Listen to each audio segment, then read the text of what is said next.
Movie के start होते ही एक मॉडल किम्बरली को दिखाया जाता है जो रियलिटी शो शूट करने के लिए वेस्ट वर्जीनिया के जंगलों में जा रही थी। उस वक्त वो अपने मैनेजर से कॉल पे बात कर रही होती है जो उसे लोकेशन बता रहा था। उसके सामने दो रास्ते आ जाते हैं। उसका मैनेजर उसे पेपर फैक्ट्री वाले रास्ते को चूज करने का कहता है और वो उसी तरफ अपनी कार लेकर चल पड़ती है। उस रास्ते पर आते ही उसकी कॉल कट जाती है। वो मोबाइल देखती है तो वहाँ पर नो सिग्नल होता है। मोबाइल देखते हुए अचानक से उसकी गाड़ी के सामने एक आदमी आकर बुरी तरह टकरा जाता है। वो बहुत घबरा जाती है और गाड़ी से उतरकर उसे देखने जाती है और साथ साथ ये प्रे कर रही होती है कि वो मरा ना हो। वो देखती है कि वो मरा नहीं है, उसमें अभी भी कुछ सांसें बाकी थी और वो उसकी हेल्प करना चाहती थी। लेकिन जैसे ही वो उसके पास आती है वो अचानक से उसे झपट कर पकड़ लेता है। वो उसके नीचे वाले होंठ पर बुरी तरह काट कर उसे अलग ही कर लेता है और उसके होंठ को कच्चा चबा जाता है। किम्बरली दर्द से तड़प रही होती है और वो वहाँ से भागने की कोशिश करती है, लेकिन सामने से एक और म्यूटेंट आकर उसके सामने खड़ा हो जाता है जो उसे पकड़ लेता है और वो म्यूटेंट थ्री फिंगर था। वो किम्बरली को बिल्कुल सीधा खड़ा करके एक कुल्हाड़ी से उसके दो टुकड़े कर देता है। वो दोनों उसकी बॉडी का एक एक पार्ट पकड़ के वहाँ से चले जाते हैं और ये सीन काफी डिस्टर्बिंग है। इसके बाद हमें रिटायर्ड कर्नल जिसका नाम डेल मर्फी होता है उसे दिखाया जाता है और वो ही वेस्ट वर्जीनिया के जंगलों में रियलिटी शो का होस्ट कर रहा है। उनके शो का नाम अपोकलिप्स होता है। इस शो में टोटल 6 पार्टिसिपेंट जिनमें किम्बरली जो वहाँ पर पहुँच नहीं सकी क्योंकि वो रास्ते में ही म्यूटेंट्स का शिकार बन चुकी थी। शो को माइकल नाम का एक लड़का डील कर रहा था और वही शो का डायरेक्टर था। वो सब शूटिंग के लिए रेडी हो जाते हैं लेकिन किम्बरली वहाँ पर मौजूद नहीं थी। इस पर माइकल डिसाइड करता है कि वो उसके बगैर ही अपने शूट को स्टार्ट करेंगे और वो शो की सेकंड प्रोड्यूसर मारा को कहता है कि वो 6 कंटेस्टेंट बन जाए और वो इस बात के लिए एग्री हो जाती है। वो पूरे जंगल में कैमरास फिट कर देते हैं ताकि सारे पार्टिसिपेंट्स पर नजर रख सके और साथ साथ वो पार्टिसिपेंट के ऊपर भी एक कैमरा लगा देते हैं। फिर वो शूटिंग स्टार्ट कर देते हैं। डेल उन लोगों को एक अजीबोगरीब टास्क दे देता है कि उन्हें जाकर जंगल में खाना ढूंढना है। उन 6 के 6 पार्टिसिपेंट्स को वो एक एक टीम में डिवाइड करते हैं। उन्हें सारे रूल्स बता दिए जाते हैं और इसके बाद उनका शो स्टार्ट हो जाता है। आरवी में उन लोगों ने जो कैमरा लगाया था उसकी फुटेज में हम नील को देखते हैं जो उस वक्त टॉयलेट कर रहा होता है। तभी थ्री फिंगर पीछे से आकर उसे पकड़ लेता है और उसका गला काट के उसे मार देता है। इसके बाद हम देखते हैं डेल को जो जंगल में खड़ा उस गेम को सेटअप कर रहा होता है और जब वो वापस आता है कि किसी ने उसके एटीवी को तीर मारकर उसके टायर को पंचर कर दिया है। इसके बाद उस पर भी कोई तीरों से वार करना शुरू कर देता है लेकिन वो खुद को बचाकर दरख्त के पीछे छुप जाता है। लेकिन सामने से थ्री फिंगर उस पे कुल्हाड़ी फेंकता है। वो कुल्हाड़ी से बच जाता है और अपना चाकू निकालता है और थ्री फिंगर की तरफ फेंकता है जो सीधा जाकर उसके सीने में लगता है। लेकिन थ्री फिंगर को उसका जरा भी असर नहीं होता और वो चाकू पर लगे अपने ही खून को लीक करता है और अचानक से वहाँ पर एक और म्यूटेंट आता है जो डेल को पीछे से मारकर बेहोश कर देता है। दूसरी तरफ माइकल जो टीम ए को शूट कर रहा होता है जो अपने चैनल को फेमस करने के लिए दुनिया को सर्वाइवल के अलावा और भी बहुत कुछ दिखाना चाहता था। लेकिन जेक इस बात से इनकार कर देता है। वो कहता है कि मैं ऐसा कुछ नहीं करूंगा क्योंकि मेरी फैमिली ने भी ये शो देखना है और ये कहकर वो वहाँ से चला जाता। लेकिन इलीना ये मौका गंवाना नहीं चाहती थी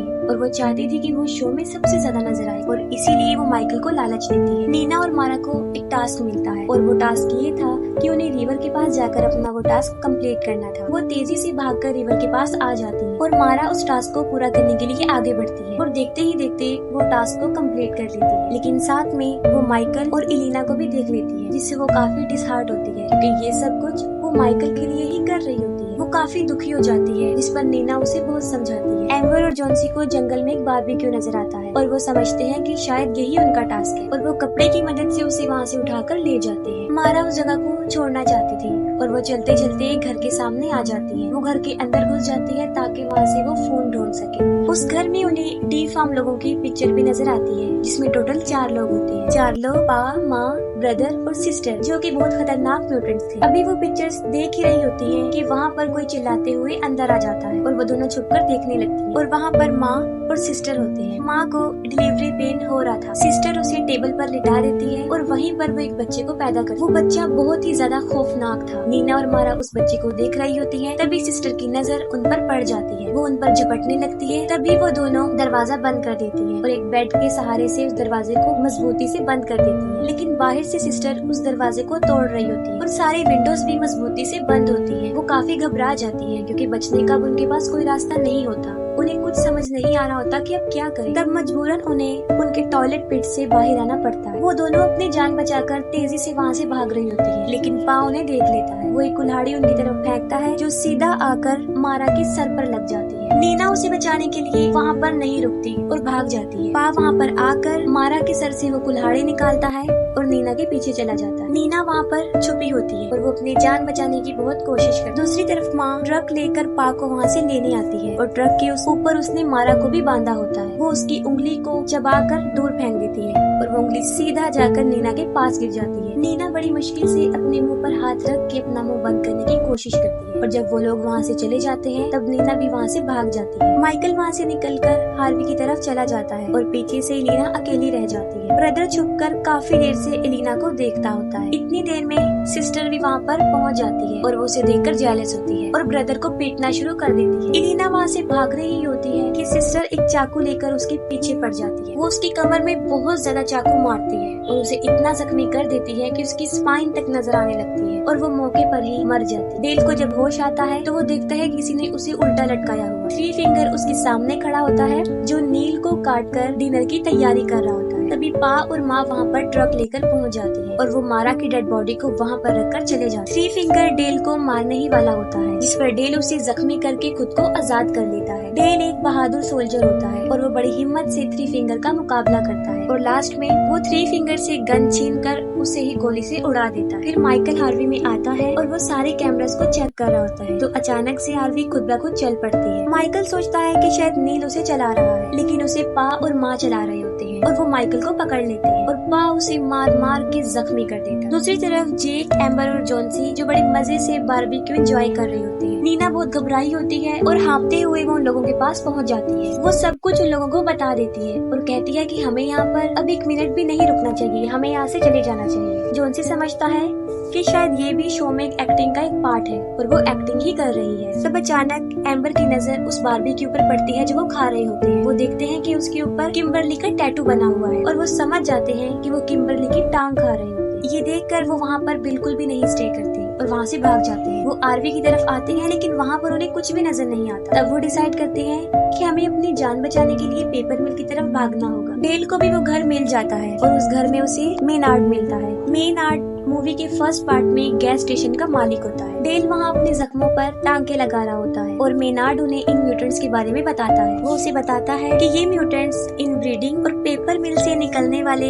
केमिकल वेस्ट की पैदावार है। और जैसे ही उसे पता चलता है कि डेल ने थ्री फिंगर को मार दिया है वो उस पर अटैक कर देता है और साथ में वो कहता है कि थ्री फिंगर मेरा बेटा था। डेल वहाँ पे एक पड़ा हुआ एक डायनामिट उठाता है और उसे मेनार्ड के पीछे लगा देता है जिससे एक बहुत बड़ा ब्लास्ट होता है और मेनार्ड के टुकड़े टुकड़े हो जाते हैं। इसके बाद डेल उन म्यूटेंट से लड़ने की तैयारी करता है और सारे इंस्ट्रूमेंट इकट्ठे कर लेता है। वो चारों उस मिल को ढूंढ रहे होते हैं। तब जंगल से उन्हें किसी के चिल्लाने की आवाज आती है और वो ब्रदर और सिस्टर होते हैं और जब वो दोनों उन्हें देखते हैं तो वो उनके पीछे पड़ जाते हैं। नीना यहाँ पर भी खुदगर्जी का मुजाहिरा करती है और वो वहाँ से तीनों को छोड़कर भाग जाती है। वो तीनों उनका मुकाबला करते हैं, उनसे लड़कर उन्हें मारते भी हैं और वहाँ से भाग जाती है। नीना भागते भागते एक गड्ढे में गिर जाती है और वो बाहर आने की बहुत कोशिश करती है लेकिन अंदर ही फंस जाती है। नीना एक सेल्फिश लड़की होती है, वो सबको मुसीबत में छोड़कर भाग ही चुकी थी लेकिन फिर भी जैक उसे ढूंढने का फैसला करता है। वो एम्बर और जॉन्सी को कहता है कि तुम दोनों मिल की तरफ चले जाओ, हम वहीं पर मिलेंगे और खुद वो नीना को ढूंढने चला जाता है। नीना की चीख सुनते हुए वो उसकी हेल्प के लिए भागता है। वो उसे ढूंढकर उसे बाहर निकालने में कामयाब हो जाता है लेकिन उसे बचाते हुए उसका शोल्डर डिसलोकेट हो जाता है। वहाँ पर उन्हें ट्रक की आवाज सुनाई देती है और वो वहाँ से भाग जाते हैं। भागते भागते वो ऐसी जगह पर पहुँच जाते हैं जो आखिरी किनारा होता है और उसके नीचे रिवर होता है। इतनी देर में सिस्टर भी वहाँ पर पहुँच जाती है और उन पर गोलियां चलाना शुरू कर देती है। उन लोगों के पास बचने का और कोई रास्ता नहीं होता और वो रिवर में ही कूद जाते हैं। एम्बर और जॉन्सी भाग रहे होते हैं और जॉन्सी एक ट्रैप में फंस जाता है। एम्बर उसे बचा रही होती है और वो खुद भी इस ट्रैप में फंस जाती है और इतनी देर में पा और ब्रदर भी वहाँ पर पहुँच जाते हैं। पा उन लोगों के ऊपर अभी निशाना बना ही रहा होता है तो वो ब्रदर को मौका देता है। ब्रदर एक ही तीर से उन पर वार करके उन्हें मार देता है। नीना और जैक बड़ी मुश्किल से मिल की तरफ पहुंच जाते हैं और वहाँ पर एक अलमारी में उन्हें एक स्केलेटन मिलता है जो एक छोटी बच्ची का होता है। नीना उसे देखकर बहुत डर जाती है और वो सोचती है कि शायद ये बच्ची भी इन म्यूटेंट से बचकर यहाँ पर छुपी थी और इंतजार करते करते वो वहीं पर ही मर गई। डर की वजह से नीना वहाँ से भागने लगती है लेकिन जेक उसे पकड़ लेता है और कहता है कि जॉन्सी और एम्बर यहाँ पर आने वाले हैं, हमें उनका वेट करना चाहिए।